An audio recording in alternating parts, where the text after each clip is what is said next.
Welcome back, beautiful, beloved souls. This is my second commentary for the day, and the first one I just finished eating these chips, my favorite. So I've got, look, I like all chips, not just salt and vinegar, let's be truthful. And let a word of warning, don't eat chips before you do commentaries, because not only can they get caught in your teeth and you look great, you can, as you're talking and trying to say some words, you can end up spitting everywhere, and there's not a good look. But as always, I never edit my stuff because I like you guys to see me authentically. So if I make mistakes when I speak something, I'm being authentic. All right. I've extended this to the end of June. For those of you who are new, my name is Gem Stone. I claim to be a psychic medium and an author. And you'll find on this channel I mainly do commentaries, and I look at anything and everything through a lens. I've got a lot of heavy focus on consciousness and a lot of focus on supernatural, paranormal. I do love the odd conspiracy. Anyway, just send me an email if you're interested in these PDFs. And remember, I'll get back to you within 48 hours.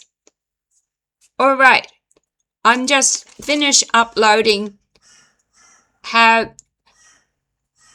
a psychic or a medium or just anybody graduates from using tools to becoming the tool themselves when talking to the other side. But this commentary title is Learning to Talk After Death, the Great Spiritual Communication Problem. So welcome back. Sorry that my last one was so long. Sorry that bits of chips went everywhere. And in this video, I want to explore something that I don't think gets discussed nearly enough when people talk about life after death. Most conversations focus on one question. Do spirits survive? But there is another question that may be equally important. If consciousness survives death, how does it actually communicate afterwards? Because let's be honest, if you woke up tomorrow in a completely different reality, without your physical body, without your vocal cords, without your tongue, without your facial expressions, without text messages, without email, without your mobile phone, and without the ability to bang on someone's front door at 3 a.m, you might suddenly discover that communication isn't quite as simple as you thought. In fact, I sometimes wonder whether many spirits are facing the cosmic equivalent of trying to teach your grandparents how to use Zoom, except in reverse.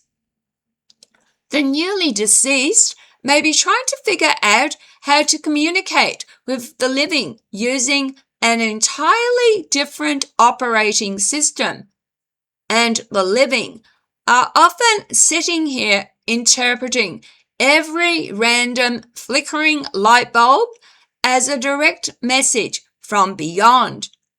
It's a wonder any communication gets through at all.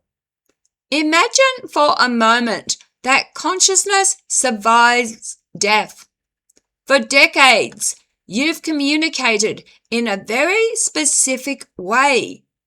You spoke words. You used facial expressions. You pointed at things. You wrote notes. You slammed cupboard doors when annoyed. You rolled your eyes. You used body language. Then suddenly, no body. No vocal cords. No lungs. No physical hands. No face. No eyebrows to raise dramatically. No ability to stand in someone's kitchen and announce, "Actually, that's not what I meant." You're now attempting communication using thoughts, impressions, emotions, symbols, and energy. That's a significant adjustment. It would be like asking a fish to suddenly communicate through interpretive dance. The fish may have plenty to say. The problem is the delivery system. And I suspect this is one reason spirit communication often appears fragmented. People frequently expect perfect communication, entire conversations, detailed explanations, precise information. But perhaps what we're seeing is something much messier. Perhaps we're witnessing beings who are still learning how to use a completely different form of communication. Think about learning a foreign language. At first, you only know a few words. You point at objects. You make mistakes. You accidentally order 6 kilograms of cabbage instead of a cup of coffee. Communication happens. But it isn't elegant. Now, imagine learning not merely a new language, but an entirely new method of communication. This could be what many newly deceased individuals are experiencing. Instead of words, they may discover concepts. Instead of sentences, they may transmit emotions. Instead of descriptions, they may send symbolic images. And unfortunately, that creates another challenge: the receiver. Because now we have two people attempting communication across realities. One person is learning how to send. The other person is learning how to receive. It's a bit like two people attempting a phone conversation while both simultaneously reading the instruction manual. No wonder misunderstandings occur. This is where things become particularly fascinating. Many mediums report receiving information as symbols rather than direct statements. A spirit may present a rose, or a train, or a dog, or a childhood toy. The receiver then has to interpret what that symbol means. The difficulty is that symbols are personal. The same symbol can mean entirely different things to different people.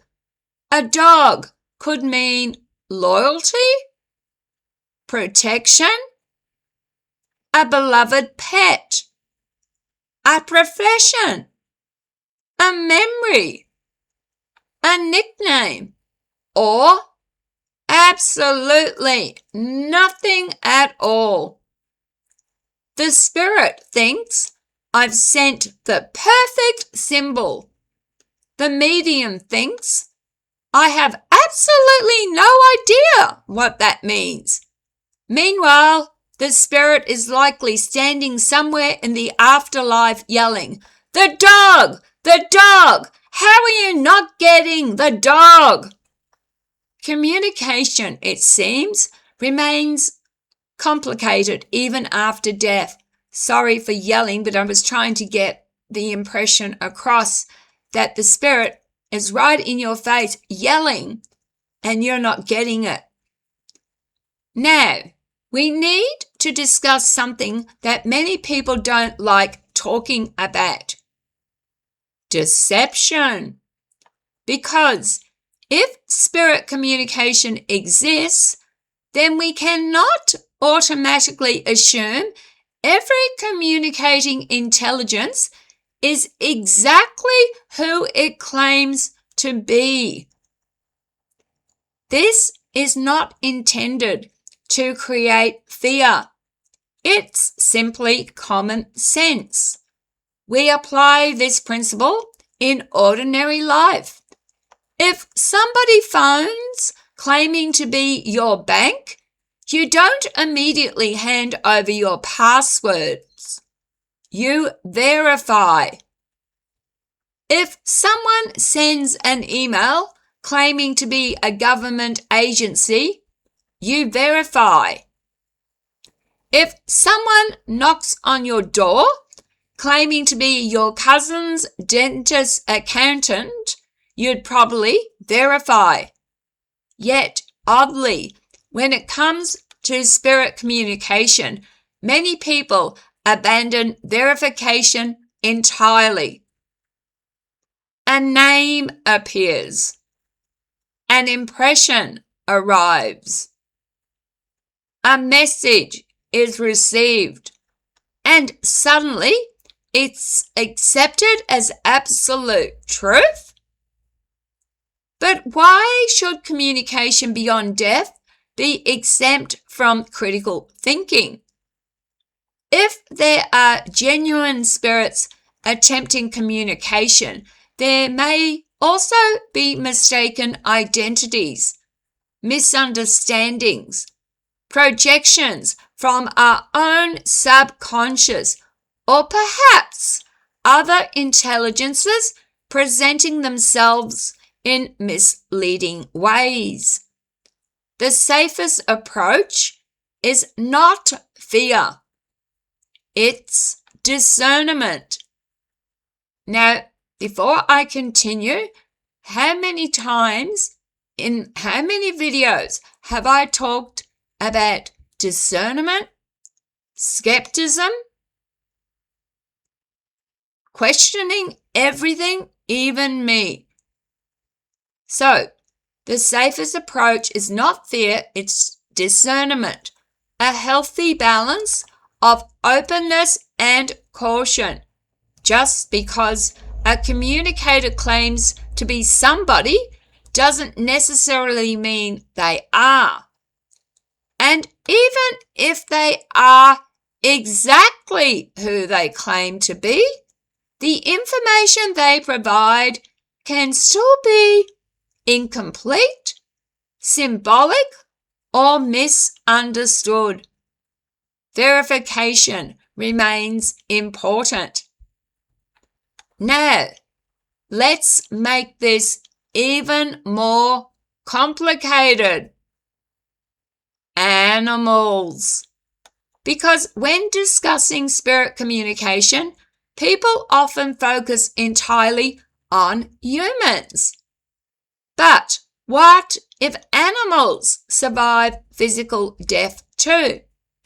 Many pet owners report sensing the presence of beloved animals long after they have passed.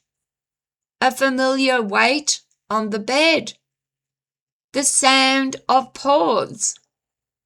A fleeting glimpse from the corner of the eye.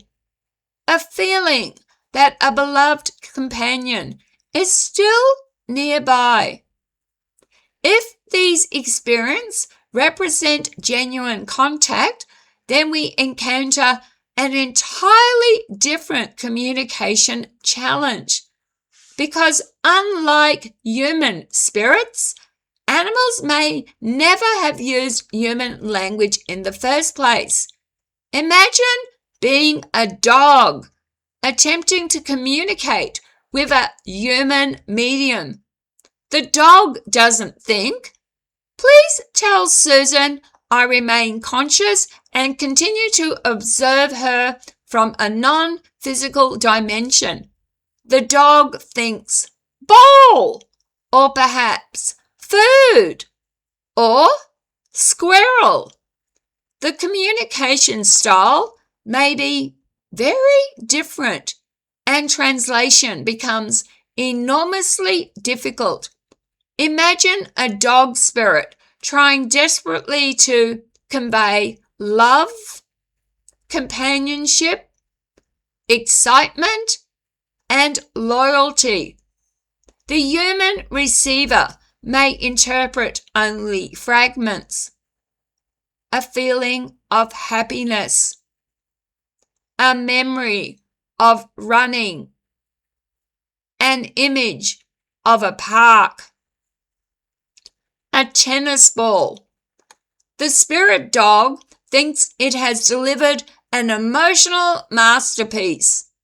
The human receiver, or the human, receives what looks like the opening sequence of a very confusing sports documentary. And yet perhaps something meaningful still gets through. Not through words, but through feeling. In some ways, animal communication may actually reveal something important about all spirit communication. Perhaps emotions are more fundamental than language. Perhaps meaning exists between, Perhaps meaning exists beneath words. After all, most pet owners know exactly when their dog is excited, or worried, or hungry, or plotting something suspicious involving the rubbish bin. Very little language is required. Communication is occurring through emotion, intent, and shared connection. Maybe spirit communication operates similarly, not as conversations, but as exchanges of meaning. And that would explain why communication often arrives as feelings rather than sentences. Now, let's take this one step further. What if newly deceased souls themselves must undergo a learning period? Many spiritual traditions suggest that death is not an endpoint, but a transition. If that's true, then perhaps learning continues. Perhaps there are orientation periods, adjustments, new skills, new forms of understanding. Think about every major transition in life. Starting school, starting a job, moving to another country, learning to drive. Everything requires adaptation. Why would death be different? The idea that someone dies and instantly becomes all-knowing actually may be one of the least realistic assumptions we make. Perhaps some souls remain confused. Perhaps some require time to understand their new reality.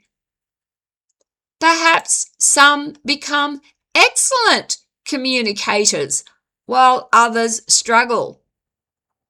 Perhaps some never had much patience in life and they still don't. Imagine finally contacting a relative after months of effort only to discover they are still just as stubborn as they were before they passed.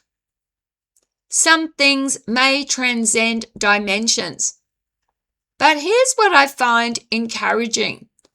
Every imperfect communication has value. Think about the first long-distance radio transmissions. They were filled with static, distortion, interference, missing information. Yet they changed the world. The fact that communication wasn't perfect didn't mean communication wasn't occurring. Perhaps spirit communication is similar.